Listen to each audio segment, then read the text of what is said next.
Welcome to the All Facts Matter podcast, where we push back against corporate media propaganda with facts, evidence, and data. I'm Peter, the author of All Facts Matter. Let's begin. Wall Street definitely had an up and down day today. Yet the day was not nearly as bad as it could have been, and it was nowhere near as bad as was feared. At times, the markets even broke briefly into positive territory, although the Dow and the S&P both finished the day in the negative. This was clearly not the financial Armageddon that was anticipated over the weekend, and certainly nothing like last Thursday and Friday, when Wall Street vaporized some $5 trillion in paper wealth over a 2-day span. Instead of the stock market equivalent of apocalypse now, instead we got apocalypse maybe.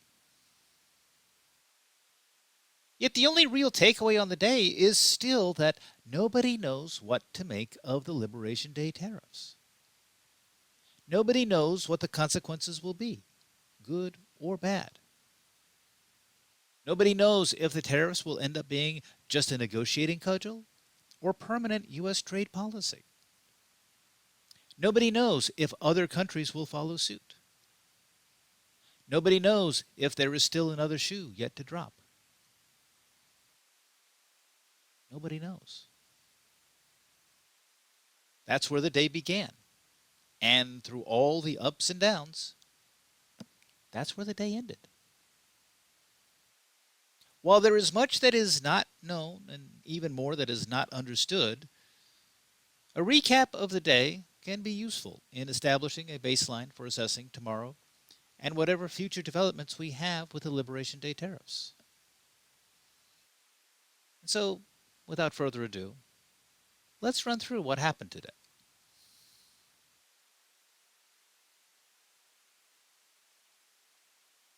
In the pre-opening, stock futures were anticipating another market wipeout, one with global reach and impact.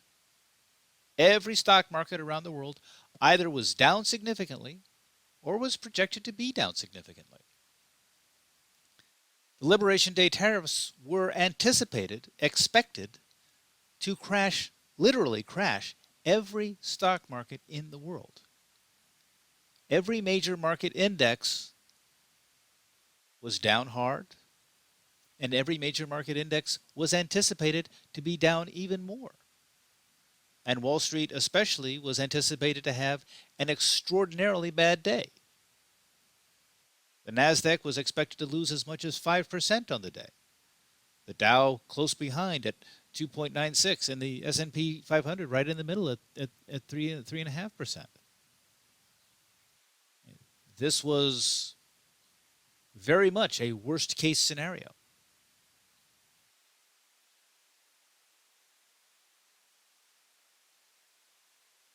And yet, as the trading day approached, even before the opening bell on Wall Street, there were indications that cooler heads were coming to the fore.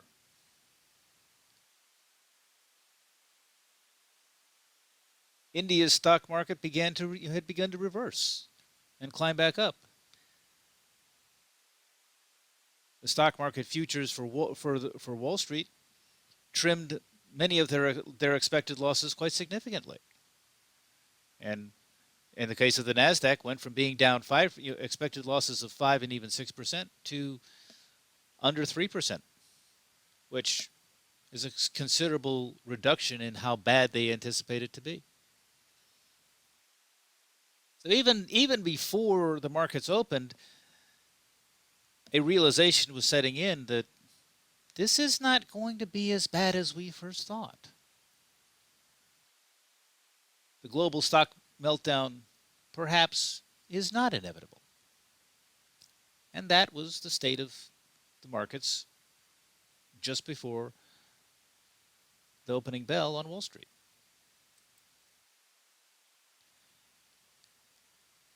And once the markets did open, it became quite clear within the hour that, in fact, the meltdown was not going to be happening. While the markets did dive significantly initially, with the NASDAQ reaching as much as 5% down on the day. They just as quickly rebounded and and erased most of those initial losses. It was clear that whatever was going to happen, we're not looking at the worst case scenario. We're not facing a total meltdown. Immediately upon market open, that was clear. That whatever else was going to be happening, the worst case scenario was already off the table. The meltdown scenario that had been anticipated at the beginning of the day was not going to happen.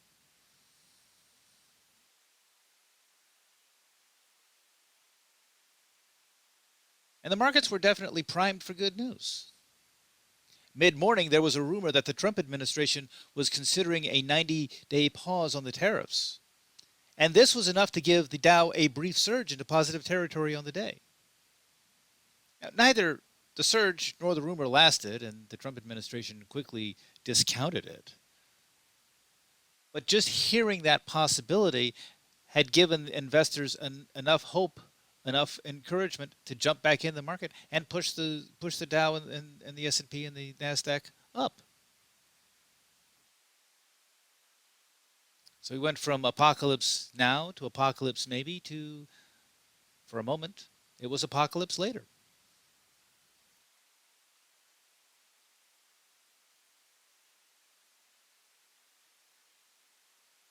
By mid-morning, by late morning rather, there were clear signs that a market bottom was forming. After that initial dive and that brief surge on the rumor of a 90-day pause, there were clear signs that the Dow had many times ventured to somewhere between 2.5% and 2.9% down on the day, and then moved back towards a break-even position fairly shortly thereafter. That we were already beginning to see what the worst losses might be for the Dow, and that's what they were going to be, about 2.5% to 2.9%. Not great, and a significant setback, a significant reversal for the Dow, and definitely a bad day for the Dow, a bad day for Wall Street. But again, not the meltdown, not the apocalyptic scenario, not the worst case. Bad, but not as bad as initially feared.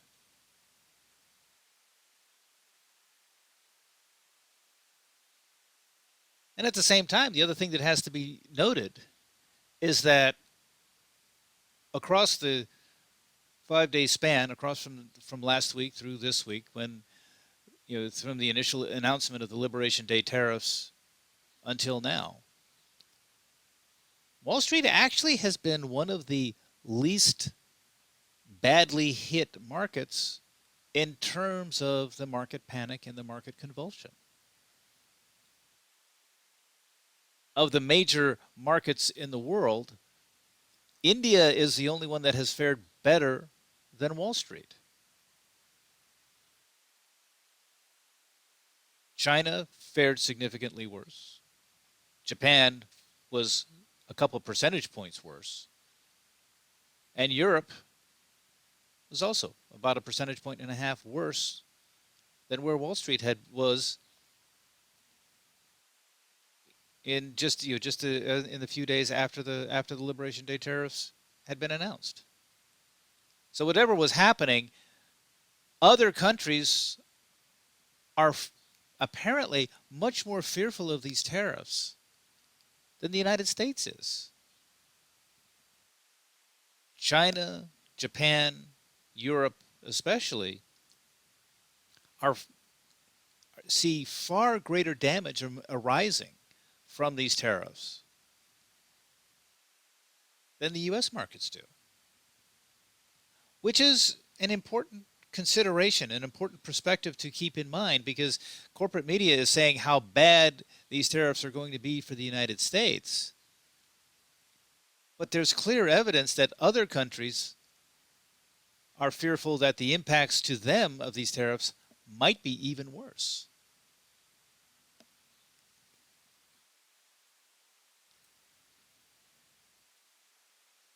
And that's important to remember, because that explains why around midday Breitbart reported that the EU was proposing a bilateral zeroing out of tariffs on industrial goods with the United States to be implemented pretty much right away. Now, lost in this moment was the tacit admission from the EU that they could have proposed the zero tariffs at any time. They never had to have these tariffs in place. They could have stepped forward and said, "Hey, let's zero out our tariffs on industrial goods and have good trading policy." They could have done that when Trump was first in office, pre-COVID. They could have done that when Trump first came to office this time for his second term back in January.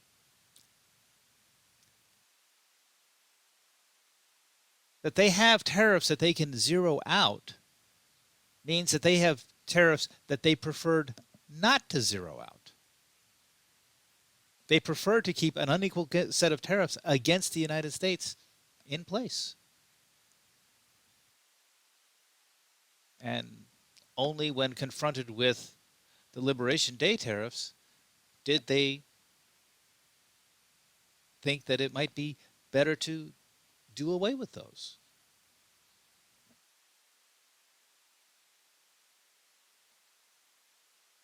By the early afternoon, it was clear that a market bottom had definitely formed around the 2.5 percentage mark for the Dow. Yeah, whatever else was going to be happening on the day, that was pretty much going to be the boundaries of what the worst case for the day was going to look like. The Dow was going to lose about 2.5% on the day. And that means that, again, we've moved beyond the worst case scenario. We're not in the meltdown scenario. We're not in Armageddon. It's going to be a bad day, but it's not going to be the worst day. It's not even going to be as bad as last Thursday and Friday were. We're no longer looking at those kinds of losses. We're no longer looking at a repeat of those kinds of reversals. Yeah. And every time the Dow got close to 2.5% down, it turned around and started moving back up again. So clearly, that was the point at which the investors were not going to take it any further.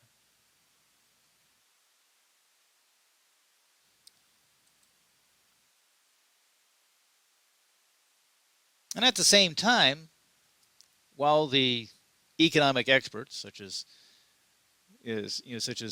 Peter Earle from the American Institute of Economic Research, wanted to slam the tariffs and slam the impacts that they were having, and how this was causing an unnecessary market turmoil. Even as they're trying to write all this negativity about the tariffs, they keep getting tripped up by one inconvenient fact, which is that countries are stepping forward to negotiate ways to get those tariffs down. That in the case of Treasury yields, that while Treasury yields had dropped initially, as there was a flight to safety from stocks into bonds, that bond rally didn't last because there were reports emerging that countries were going to be negotiating the tariffs down, and that the tariffs that had been imposed last week were not going to be the final numbers. That there was going to be a milder solution. That this was going to be negotiated to I won't say happy compromise, but definitely to a compromise position. And so right away, you have this tacit admission, even by the naysayers, that as bad as they want to say that the tariffs are, they're getting the tariffs are producing something that has not been producible in recent memory, which is negotiations on tariffs.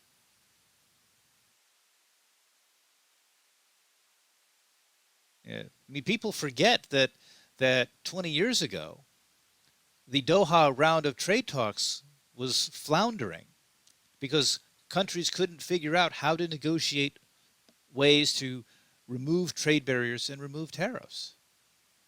The Doha round, which was sponsored by the World Trade Organization, began in 2001 and largely ground to a halt by 2006 because countries just couldn't figure out how to negotiate over tariffs and trade barriers.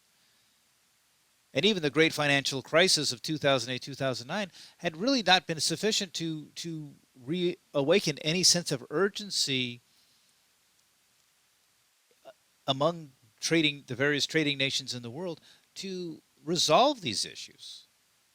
There was a minor agreement that was put forward in 2013, but many of the issues that had been on the original agenda for the Doha round of trade talks remained unresolved and are unresolved to this day. And here President Trump is, 70 days into his second term of office, not even out of the first 100 days yet. And he's got country after country wanting to negotiate tariffs and trade barriers, something that hasn't been discussed at all by the G7, by the G20, by any aspect of the World Trade Organization since 2013.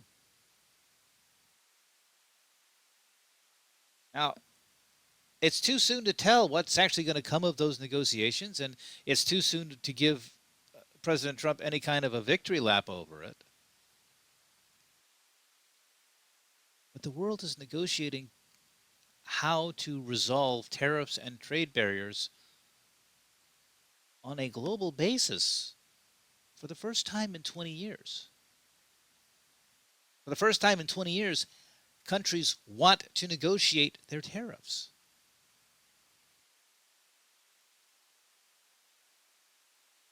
That's significant. That's important. That's something that we should remember. That's something we should take note of. I'm not saying that Trump is going to be successful with this. I'm not going to say that he's done the world a humongous service. But there is a very real possibility that significant progress on trade and tariffs and trade barriers could emerge out of these Liberation Day tariffs. That's a possibility that did not exist before last week. It's too soon to tell what's going to come of that. I don't know what's going to come of that. But I do know that that possibility existed, did not exist now, and did not exist then. And I find that significant.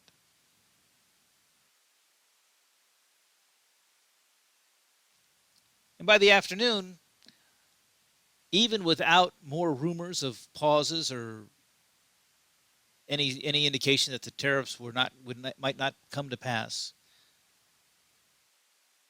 the stock market was flirting with positivity.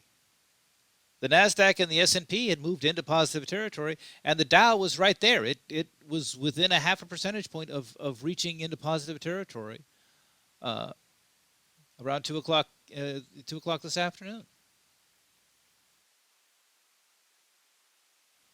Ultimately, it wouldn't get there, but there was a clear trend away from the market bottom that had been established earlier in the morning.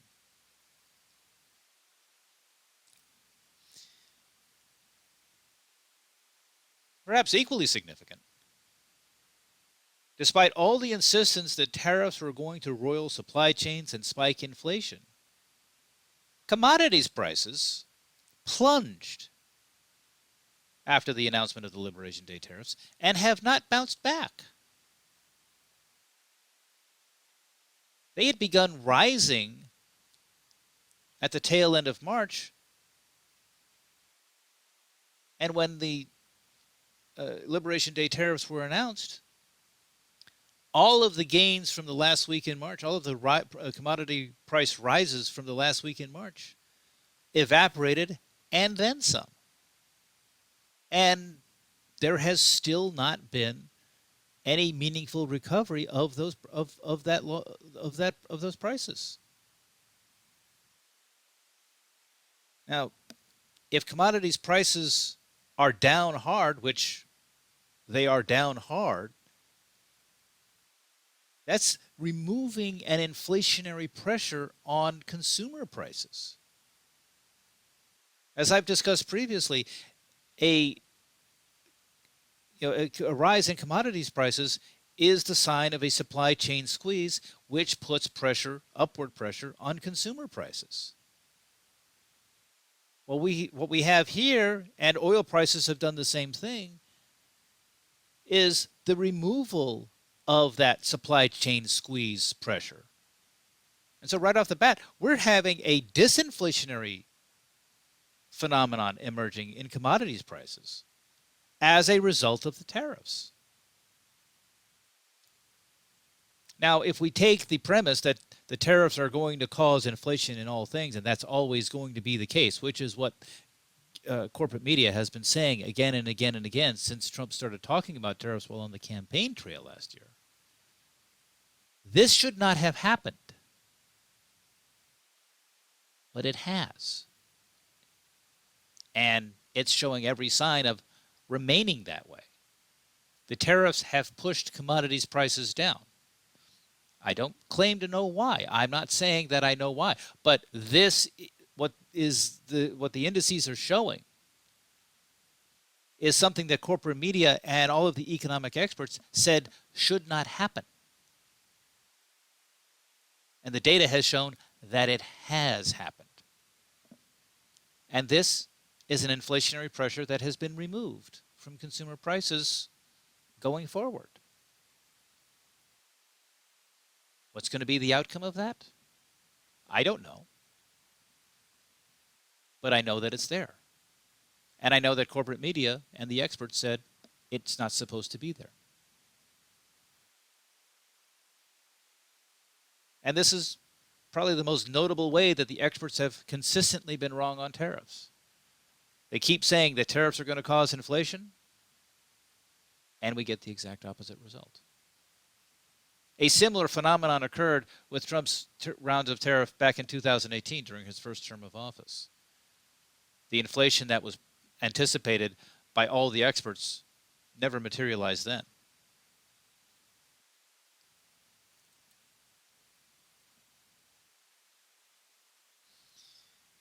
And of course, in the midst of all of this, you have Trump's advisors putting out their spin on things. And Peter Navarro, who's one of Trump's main economic advisors, is no different.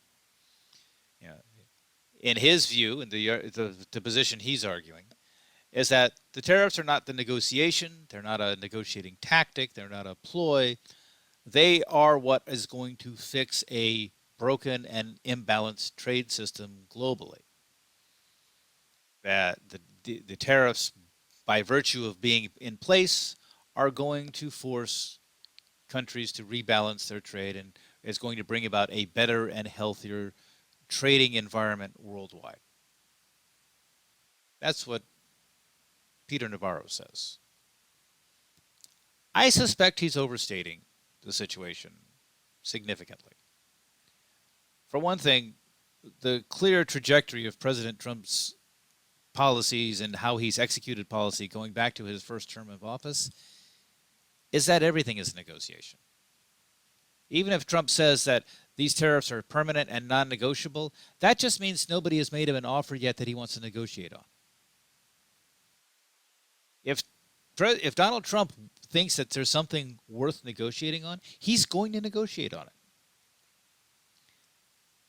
Donald Trump has very rarely, I would say never, completely taken a negotiation off the table. So when Peter Navarro says that these tariffs are not going to be negotiated, that this is not a negotiation, he's exaggerating. Now, some of that may be posturing, the administration positioning itself, in typical negotiating fashion. Establish a more extreme position so that as you move forward, you're not facing, you're not having to give up more than you want to. There may be some of that going on, and this may also just be. I mean, Peter Navarro has long been very much an America First trade hawk, so it wouldn't surprise me that he personally doesn't want to see the tariffs moderated or negotiated away. That he, his view of America First will is one that would very much have strong tariffs, high tariffs, and that's just his outlook on things. But I suspect, in terms of how this is going to be employed by the administration, yeah, he's exaggerating. And we should remember that he's exaggerating.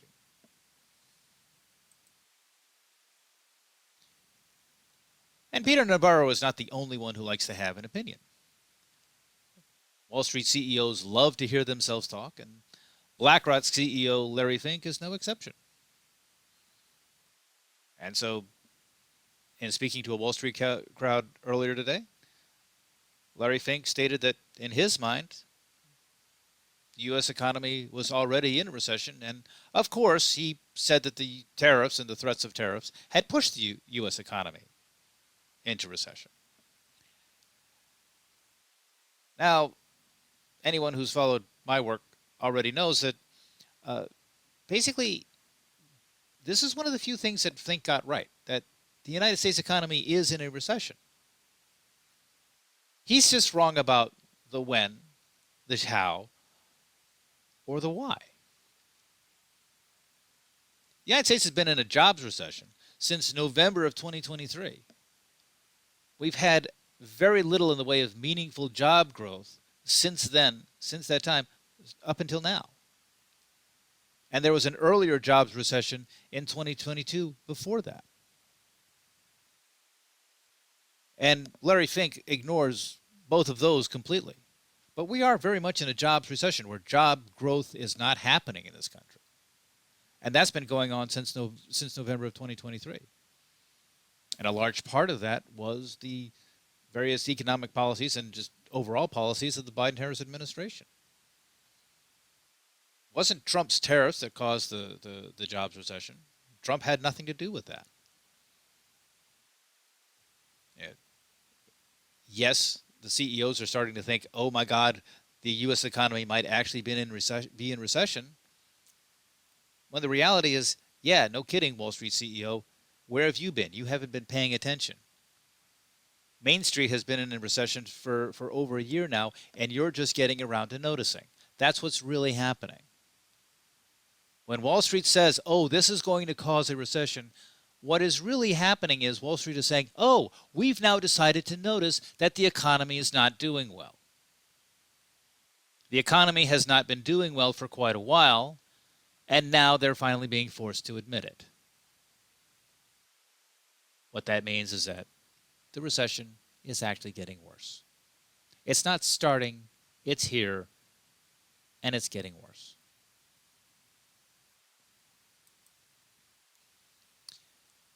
And while the stock market did try to go positive on the day, alas, it didn't quite get there.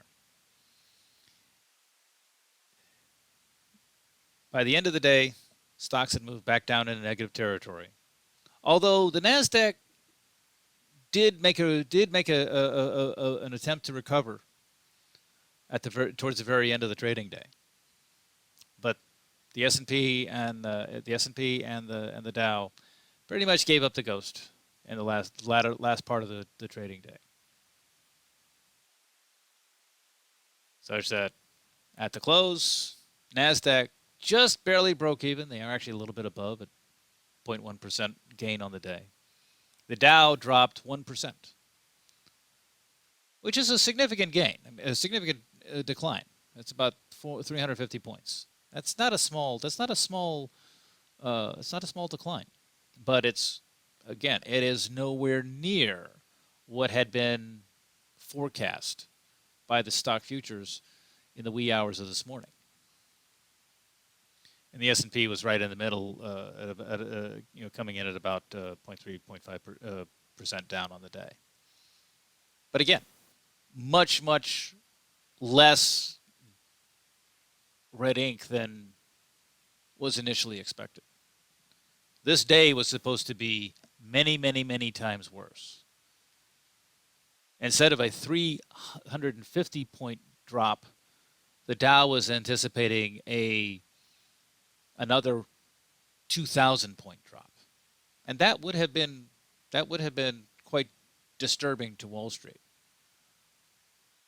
350-point drop is not even the largest one-day decline that Wall Street has had, and that decline had nothing to do with tariffs. So this was not a good day for Wall Street, but it was very much within the range of a typical bad day for Wall Street. These are the kind of days that Wall Street can take in stride all, day in, day out, and quickly recover from. This is not financial Armageddon. This is not apocalypse now. This is apocalypse maybe.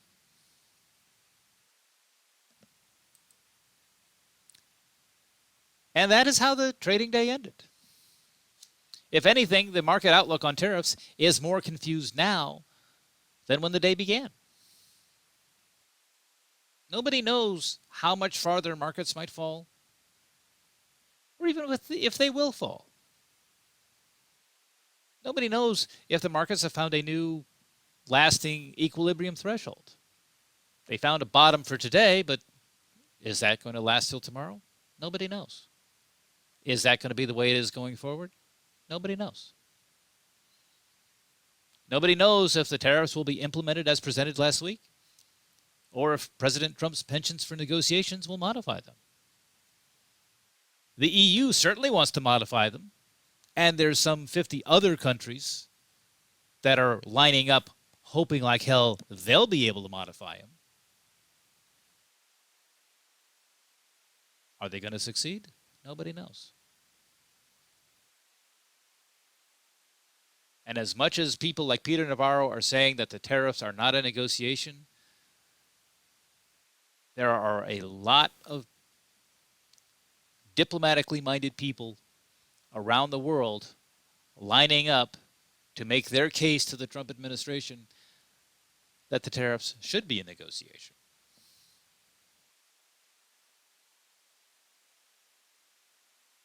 And nobody knows whether that negotiation is going to be the prevailing norm or whether it's going to be retaliation. Again, nobody knows. Nobody knows how these tariffs are going to impact prices. We've seen prices heading up, and we've seen signs of a supply chain squeeze, and we've seen signs that we're going to be putting upward pressure on consumer prices. But the price of oil got knocked down as a result of the Liberation Day tariffs. The price of commodities have been knocked down as a result of the Liberation Day tariffs. So two very significant inflationary forces that pushed consumer prices up got knocked down as a result of the Liberation Day tariffs. So any projection about how these tariffs are going to impact prices is already out the window. Because the thing that was not supposed to happen, which is pushing commodities prices, energy prices down, that wasn't supposed to happen. It happened. And so we've injected a disinflationary impulse into the what's going to happen with consumer prices, and where that disinflationary impulse came from was the Liberation Day tariffs. The timing of the drop in commodities prices and oil prices leaves no doubt. It was the Liberation Day tariffs that pushed these prices down. Now, the experts, of course, don't like to admit that they don't know. So instead of acknowledging that they don't know, they bloviate and they blather about recession risk and recession probabilities.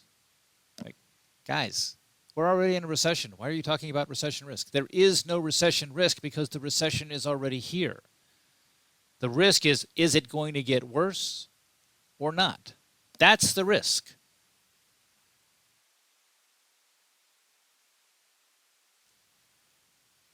And everything they're spouting ultimately is just hogwash and horse hockey.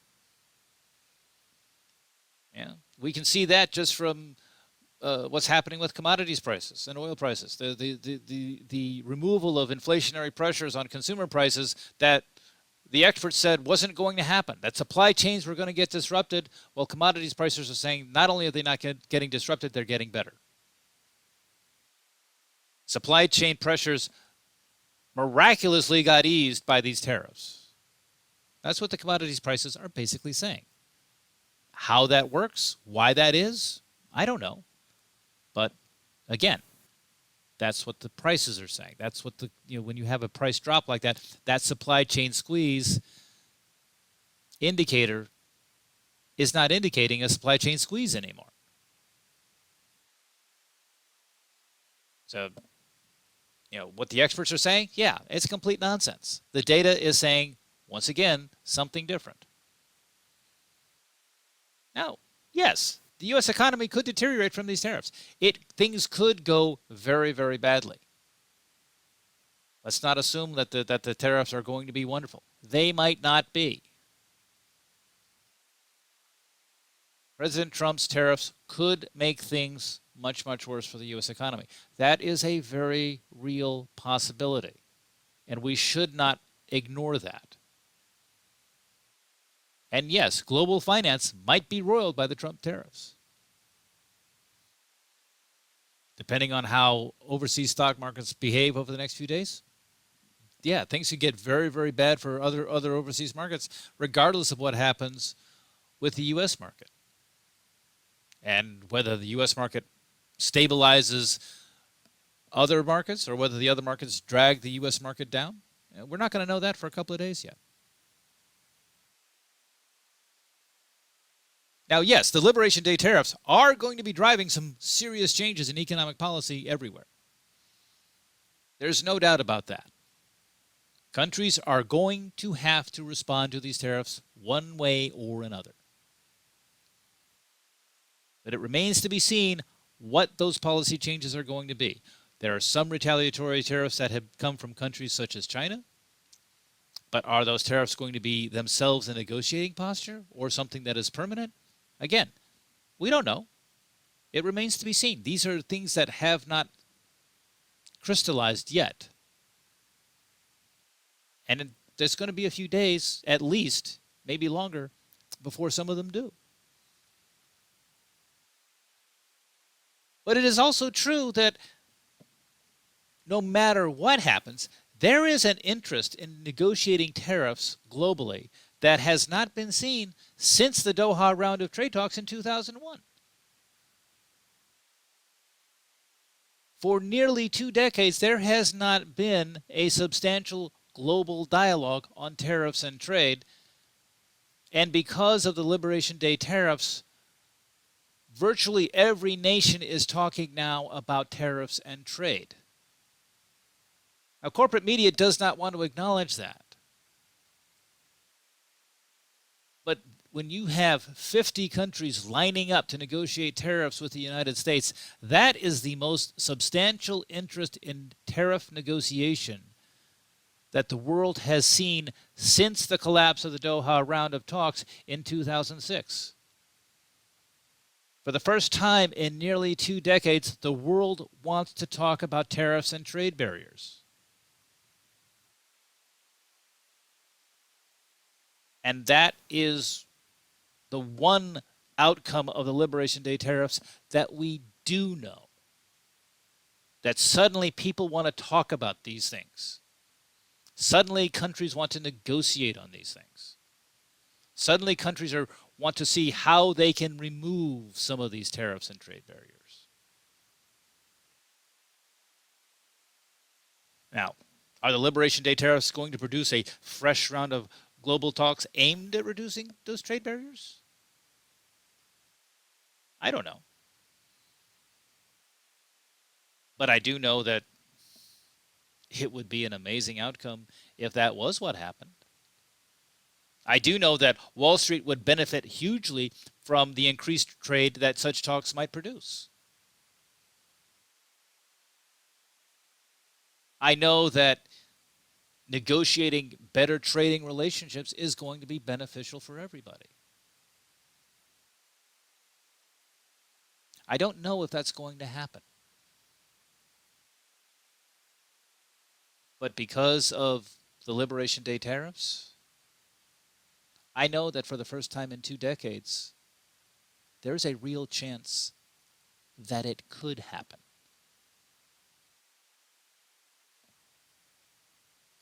And that might be pie in the sky optimism, but man, I hope it happens. And if that is the outcome of these Liberation Day tariffs, if that is the only outcome of these Liberation Day tariffs, Donald Trump will have a lasting legacy for his second term of office that will be historic. Just if he restarts trade negotiations on a global basis like that.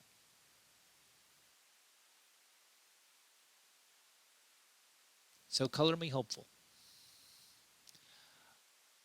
I don't think that we're at a financial Armageddon, and there is a chance that this may turn a corner into something, not just a golden age for America, but possibly a golden age for the world. I'm hopeful. I don't know, but I'm hopeful. And that concludes this presentation. I hope you found this podcast helpful and informative. Please like it and share this with your friends. Word of mouth is how I publicize my work. Please also consider making a one-time donation or becoming a paid subscriber to All Facts Matter. Your support is what keeps this work going, and I greatly appreciate all of my subscribers. Without you, this work would have no meaning. I encourage everyone to be especially generous with feedback. Leave a word or two in the comments section so that we can keep the discussion going and that we may learn from each other. Thank you all for listening, and have a nice day.